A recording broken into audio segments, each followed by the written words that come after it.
everybody, welcome to episode 77, part 3 of Africa's premier sports video podcast, the Three Quarters podcast. Also remember to jump onto the hashtag Road to Japan to support the Kenya Symbols as they are still looking to qualify for the Rugby World Cup in 2019 in Japan.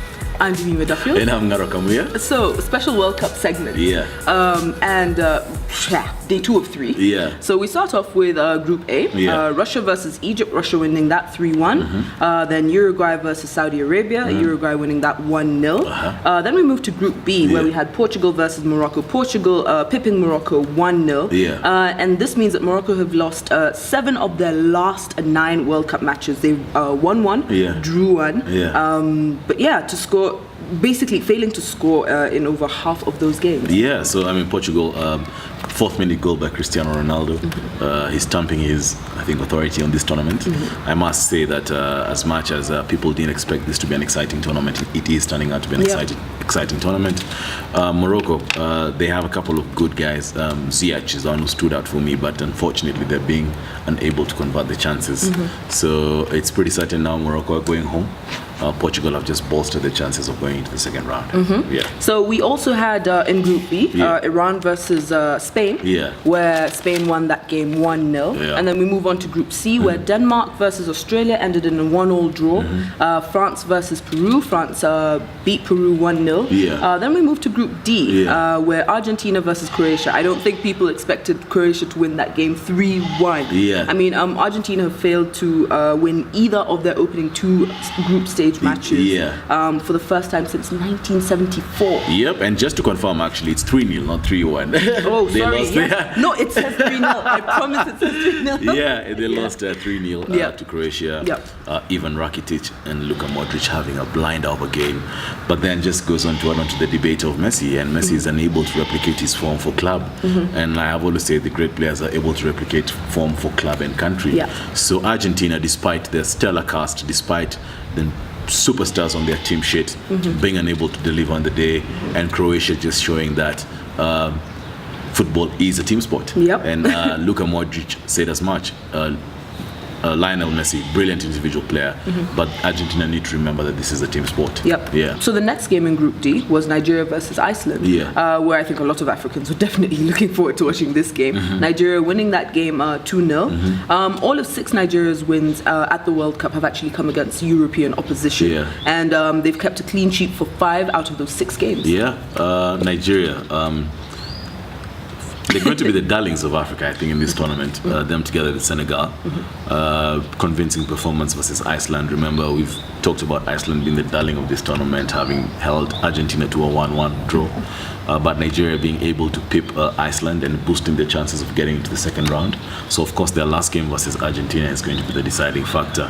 I know the whole of Africa is going to be rooting for Nigeria in this particular encounter. And the other half is going to be Cristiano Ronaldo fans who are then Messi haters. We'll be rooting for Nigeria to beat Argentina in the last game. So we move on to Group E. We had Brazil beating Costa Rica 2-0. Then we had Serbia losing to Switzerland 2-1. Switzerland's win over Serbia is actually the first game at the 2018 World Cup where a side have won, coming from a losing position. Serbia had took an early advantage, 1-0, then a belter of a goal from Granit Xhaka to make it 1-1, and then Shaqiri, talisman for Switzerland, scoring the last goal, and 2-1. So Switzerland showing a lot of character and grinding out that win against Serbia. Serbia have they've been a very class outfit. So grinding that win in the last minute, I think, is very commendable from on Switzerland's side. Then we've got Group F, where South Korea lost to Mexico 2-1. And then we had, again in Group F, Germany beating Sweden 2-1, and they had a red card. That was a good game. That was a good game, I have to say. Germany, of course, losing the first game to Mexico, and everyone thought that there's going to be a curse, or this year is going to be a curse of the defending champions. For those of you who don't know, France won the World Cup in '98. They went out in the group stages in 2002. Italy won the 2006 World Cup. They went out in the group stages in 2010. Spain won the 2010 World Cup. They went out in the group stages in 2014. Germany are the defending champions of the World Cup, and everyone expected that they were going to go down. And for a very long time, everyone thought that was going to be the case because they were trailing Sweden 1-0. And then you have a freakish goal by Marco Reus and deadly free kick. I was going to use a bad word, but deadly free kick from Toni Kroos. So Germany grinding out the win and getting deserved. Questionable. You can't really categorically state that it was deserved, but yes, they were able to grind out the win. They showed they had the mental capacity and they had the tenacity to beat Sweden on the day and push their luck to the last match day. Yep. So we have Group G, where we had Belgium versus Tunisia. 5-2. Yep. I mean, that was just something else. And Tunisia are now winless in 13 World Cup matches. They drew 4, lost 9, losing their last 4 in a row. Belgium. This has to be the golden class of Belgium. Kevin De Bruyne, Ian Vertonghen, Vincent Kompany, Romelu Lukaku, Eden Hazard. This is their golden class. And everyone is tipping them to get into the last 4, but the way in which they dispatched Tunisia was class. Eden Hazard, brilliant goals. Romelu Lukaku, brilliant goals. And Roberto Martinez, of course, deputized by Thierry Henry on the bench, bringing out some very entertaining football from Belgium. So Belgium now, I think they're through to the last 16, and now we're getting into crunch time for the World Cup, and this is going to be very interesting what happens in the next 1 week. So we move on to our bonus topic, and the question is, what is the best / craziest hairstyle, or rather 3 hairstyles that you've seen at the World Cup?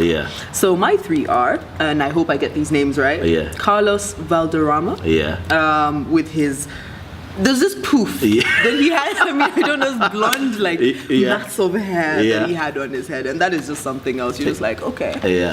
I don't know. I'm not sure how he headed the ball. Maybe it was really spongy. I don't know. My second one is Ronaldo, not Cristiano. Ronaldo. When he had this sort of bit of hair at the front, and I always wondered what it was for. And I actually looked it up, and it was basically, he said that it was to take the media's attention away from his injury. And I'm like, okay, well, I guess it worked. Because that got my attention. And the last one is Taribo West. Nigerian. And he had these white, green, I don't know. He had braids on his head, and he had some tufts of hair here, and well, hey, it's funny enough. I mean, you can only come up. Those names always come up. I think mine is a special mention. Carlos Valderrama, 98 World Cup, with what you said, poof, and the mop on his head. Played for Colombia, and I remember I was a young guy. That's perhaps maybe the first World Cup that I watched and I understood. And I remember looking at Carlos Valderrama and asking myself, what the hell does he have on his head? Why? You guys actually do that? So his special mention, Carlos Valderrama. My third person would be Taribo West. Again, the 1998 World Cup, with whatever he had on his hair. It was primarily the Nigerian colors. Taribo West, for those guys who don't know, played on the left. He was a left back for Nigeria at the 98 World Cup. Again, I think a team that was their golden class. My second person would be El Hadji Diouf at the 2002 World Cup. He had a ridiculous, now when I look at it, it was ridiculous. And we all thought it was trendy. He had this, he had left some hair here that he had dyed brown. So at the end, and it was very, very synonymous with him and everyone. Guys who were shaving that way in Kenya, just to look like El Hadji Diouf. It also goes to add on to Senegal had a very brilliant World Cup that year. So that's another. That's my second one. Just before I mention my first one, there are another 2 I'd like to. I just remembered. You should have said 10. David Beckham at 2002. It was a trend. He had cornrows. No, he didn't have cornrows. Not that he one. had a spike. Yes. And a mohawk. And Omid Davala of Turkey also had a mohawk. Then mohawks were not common. So it was pretty trendy. But of course, for me, my craziest / best hairstyle has to be Ronaldo at the 2002 World Cup. Because of the stories that came out of them. We used to hear that it was because he had gone to the barbers before the game, then lights went. And we believed it when we were kids.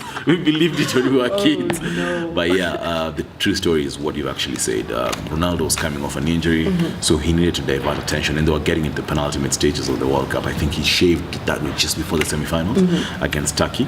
So yeah, that ridiculous whatever he had here, that to me has to be the most ridiculous haircut that I've seen, and it's a one that sticks with me when I think about the World Cups. Yeah. Guys, I'd like to know what you guys think.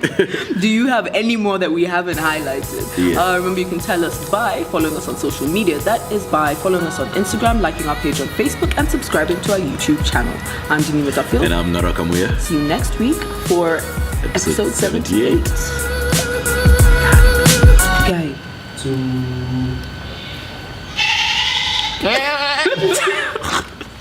They did. Attribution what's that? Oh my gosh. Attribution what's doing? Yeah. Podcast. That's the 3/4 podcast. As usual, remember to jump onto the hashtag #RoadDecker. In fact, we wanted to joke. When you start talking, I was going to say this Cristiano Ronaldo. You see? Oh, my joke wasn't so lame.